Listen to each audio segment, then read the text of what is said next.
Hey everyone, 𝘧𝘕𝐸𝐵𝑇𝐋 here for CSM Practice, the podcast and mastermind program for anybody who's interested and passionate about keeping their clients, making them happy, and getting them to the results they seek when they engage with you in the first place.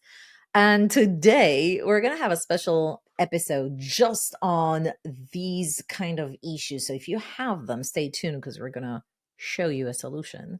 If your CSMs spend about 10% of their time or more in just searching for customer data, usage is buried in different systems, sales data as to why customer purchases yet in another system. Some systems they have access to. So systems report on the same data, but somehow when you look 2 years back, the data looks completely different. So there's improductivity, lack of trust in data, and you want to clean up and elevate the customer experience by centralizing the data and make it more trustworthy. So if anything resonates with you, like this might be your world, you have too many systems, too much data points, CSMs spend way too much time looking for data, this episode is right for you. I have a very special guest today. His name is Matt Kaplon. He is the Director of Customer Success for Enterprise at Indeed. He's going to share what is he doing about it. Hey, Matt, thank you so much for joining the show. Yeah, I'm excited to be on the podcast and share some of my experience. Indeed is a huge company. You're the Director of Customer Success for the Enterprise team. What can you tell us a little bit about the team? What kind of clients do you work with and what kind of problems do you help them solve? I've been at Indeed for a little over 8 years, all in the client success realm. I started working with small customers when I started at Indeed and made my way into the enterprise space and into leadership. And currently, I help lead teams of client success individual contributors who work with some of the largest brands in the United States that are trying to hire and fill their positions. So we've built our strategic accounts, our top accounts program. And so my teams work with some of our highest level customers, just helping them get the application volume and the people in through their funnels so that they can make the right hires and drive business outcomes for their own businesses and get people hired. And work is a powering thing for people. And that's one of the things that we try to hold true at Indeed is helping people get jobs. And that's exactly what our teams are doing every single day and helping our employers find those workers and help them feel empowered to do the things that they want to do. How big is the team, if you don't mind? And what's the CSM to customer ratios? Just so we get a feel for it's a high touch. How high is it? Yes, it's extremely high. Right now, it's about 4 individual teams of managers who have about 6 to 8 individual contributors each. Half of the organization is this strategic accounts pillar. Their ratios are a little larger. So we actually have multiple CS folks on individual accounts. So for one account, for example, we have 3 individual contributors working on one overall business, and we segment sort of by different department and different business unit because some of these large customers almost operate as multiple businesses within one. And so we've sort of taken that approach to the strategic accounts world. But at Indeed, we range from high touch like that to more scaled touch. For the large companies, I assume these are companies that you work with, your customers,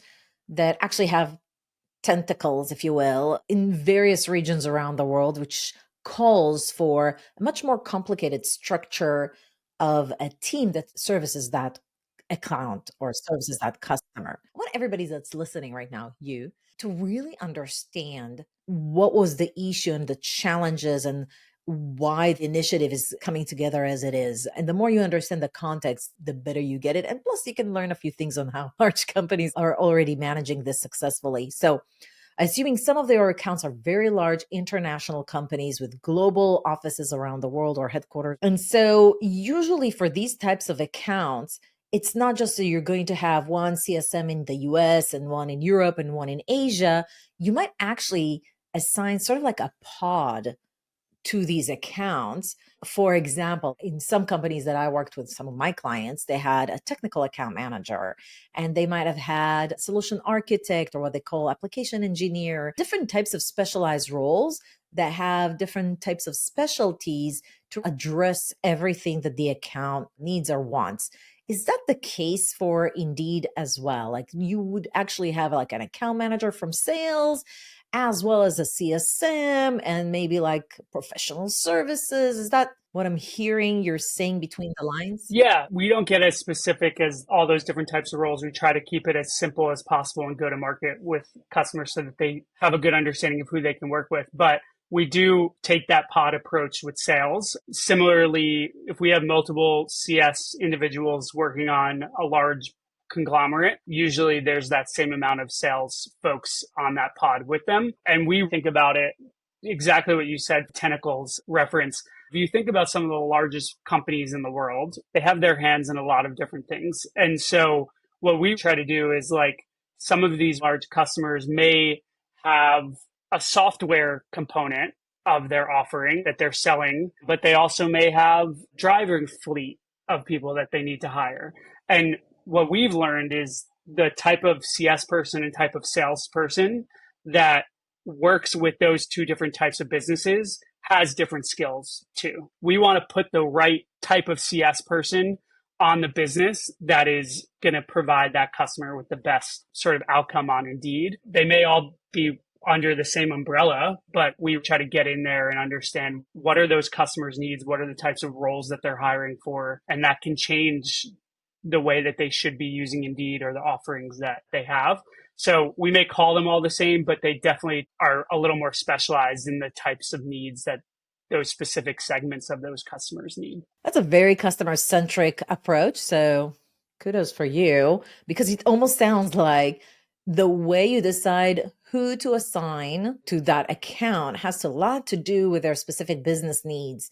So if they need to hire day-to-day workers, what we call blue collar, then you have the blue collar specialist maybe, or if it's more somebody that's specialized in sales hiring or hiring in Asia, then they have their own specialty so they can bring a lot of value to the client versus somebody technical. Yep, that's definitely the approach we try to take for the strategic accounts vertical. That's definitely not what we do for all customers at Indeed, but we take that similar customer-centric approach in a lot of different segments of our business. For example, we might have one part of the business that actually has a lot of different users. So we're going to put someone on that business that's good at operating at scale with a lot of different types of users, whereas another part of the business for that same customer might need a relationship-driven CS person and someone that's going to help drive the relationship forward at the corporate level. And so we'll put someone that's strong in that regard. So that's sort of how we think about that strategic accounts. Two things comes to mind. One,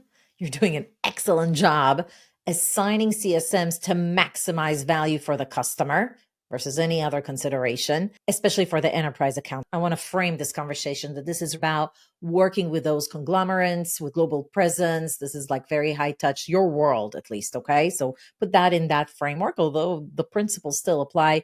Even if you do digital touch, your content should be very customer-centric focused.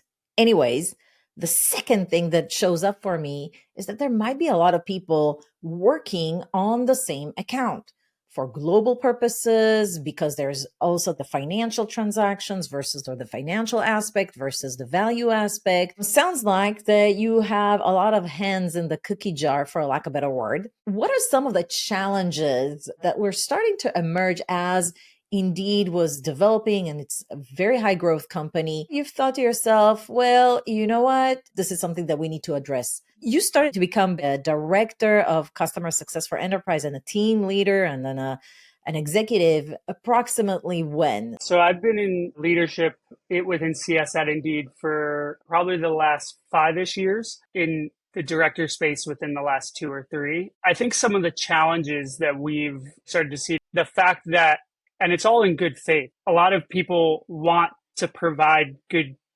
value and good experience for these types of customers, whether you're in CS, whether you're in sales, whether you're in product, whether you're in marketing. A lot of these different parts of our business want to provide a good experience for these customers. What we sort of started to see is that like there's a lot of different places and things coming at our team of places to say, hey, we should go talk to this customer about this thing or this thing or this thing. What we've started to discover, not just in my world, but across the organization, there's a lot of different tools and reports and places that CS needs to go to do their job and find the information that they need to do their job. And that's one project that I'm passionate about and working on currently within the global CS team at Indeed, is trying to improve the amount of things that we're putting in front of our teams and ensure that they're prioritized in a way that's valuable to them, ultimately going to drive positive outcomes for the customer and then for Indeed. Yes, I totally get. It's very common also as a company grows that the customer success team might need to get different data elements, if you will, about the customer from different systems. And I think that's very common. You're coming in 5 years ago, you're seeing all these different systems that your team needs to log in and out of just to understand what's going on. What was the impact on the CSMs, and why was this a challenge that you wanted to tackle? For me, the impact was mostly just the team spending time on things that weren't customer centric. And so if you're preparing for a call with a customer and you have to spend 45 minutes to figure out where to go and where to collect all the different data to prepare for that 30-minute call, something's not working. And so it's about driving efficiency for our teams and ensuring that they feel empowered to have the information that they need at the right time and in the right moments, so that they're not having to spend too much time having to sort of navigate internal systems, and they can spend more time talking to customers, helping facilitate their outcomes on Indeed. We had some interesting data that we found. We surveyed a group of users that eventually rolled out a pilot to consolidate some information. And one of the questions we asked was, in the last month, how difficult was it for you to find the information you needed to find on a scale from 1 to 5, 5 being the most difficult? And our median score was a 4. Just the sense from the team was that it was hard to find the information that they needed. And then we also asked them, on average, how much time are you spending? And they were telling us things like over 4 hours a week that they were spending on just looking for the information that they needed to find. Through that pilot, we've definitely improved on some of those metrics. And it's encouraging to see that we can come up with a solution, implement it, test it, see some positive outcomes, and then start to think about, okay, how do we get this in more hands in CS? I'm hearing you look loud and clear. People were spending too much time just looking for the data that they needed, about 10% of the time every week, probably sometimes more. And that time can definitely be used to have value-driven discussions with customers, which we know results in higher retention, advocacy, and upsell. Manual processes don't add up to any value to the company in general. Was there any other negative impact on the team you were noticing? One of the anecdotal things that we've heard when talking to these folks who are in the day-to-day was just trust in the information. I'm the type of person that I assume good intent in everyone. I think when teams are creating new resources and reporting and that sort of stuff, the intent is always there, but they're not always thinking about, I'm putting a data point in this. Does this match with the data point that is in this report that was created a year ago? Are we using the same methodology with how we're populating that information? And what we learned through our research with this pilot group was they were inherently curious about how accurate the things that they were finding were, because they were seeing so many different versions. You could see one metric would look like this, and then another metric from a different report that should be the same was a little different because of latency or because of some other factor. And so the underlying challenge too was we wanted to try to consolidate and create something so that we can also drive better trust between our folks and the tool that they're using. You're kind of getting into the solution, consolidating data, you're integrating systems, creating consistency in the way data is calculated from different systems so that we can establish trust. But at that time, when you were just starting to manage the team about 5 years ago, You noticed that there were a lot of inefficiencies in manual processes and looking for data. About 10% was spent on that. People weren't trusting the data. What do you think, Matt? Like in your mind, I assume you wouldn't have picked up this project or this initiative unless you had like this foresight that if the company continues in this path, what do you think would have happened 2, 5, 6 years down the road if nothing would have changed? I do firmly believe that like this is the right time for us to be working on this because Indeed has the vision to continue to be the number one job site in the world, help the highest number of people in the world get hired through our platform. In order for that to happen, CS is going to be an integral part of ensuring that our employers on the platform are leveraging the products that they're purchasing in the right way, getting value out of them. Again, if we continue to have the team spend time on internal things rather than external things, we may not contribute in the best way to those goals that we're trying to set out. When did you start working on this initiative? Towards the end of the year last year. It's probably been about 6 to 8 months. What made you feel like, all right, this is the right time to do it? My answer to this is probably just empowerment from leadership.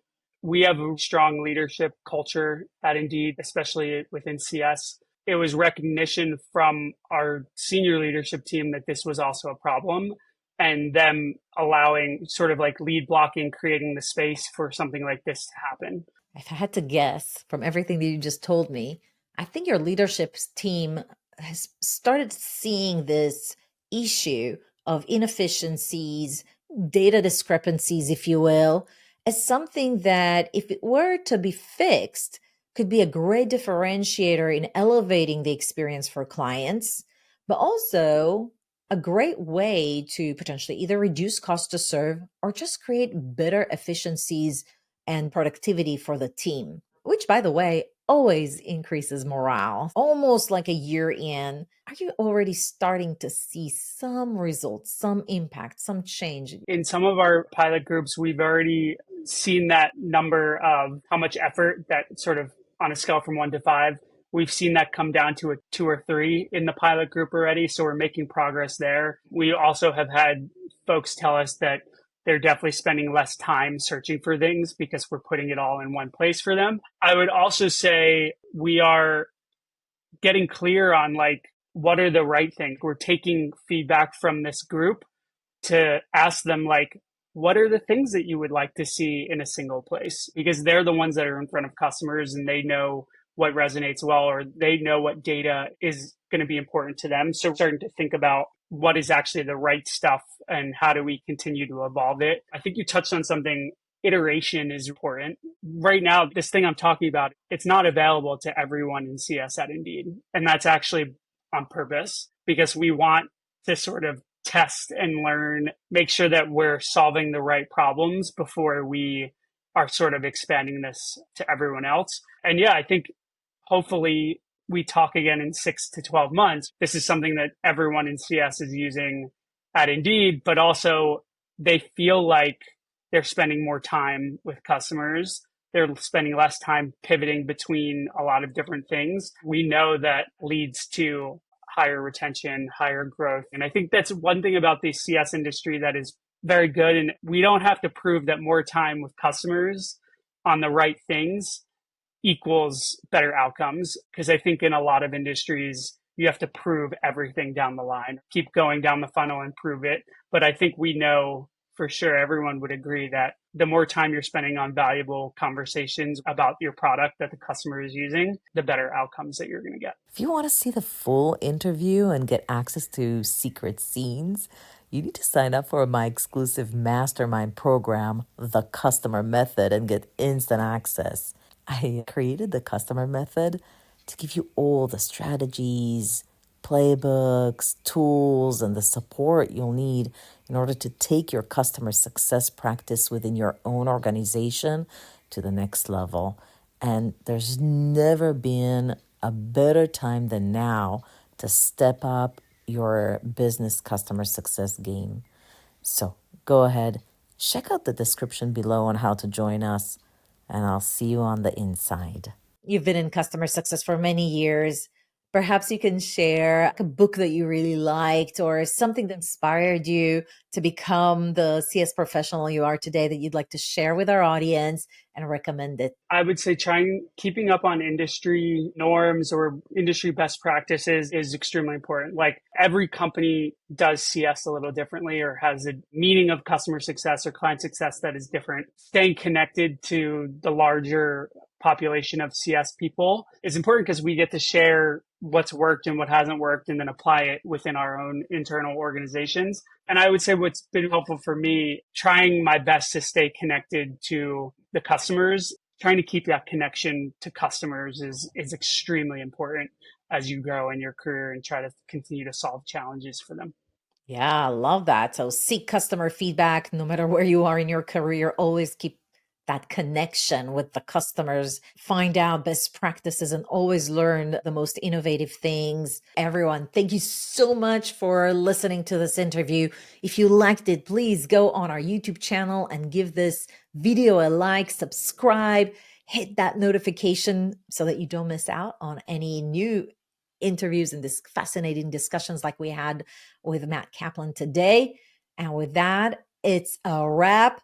Big hug from me. I'll see you at the next episode.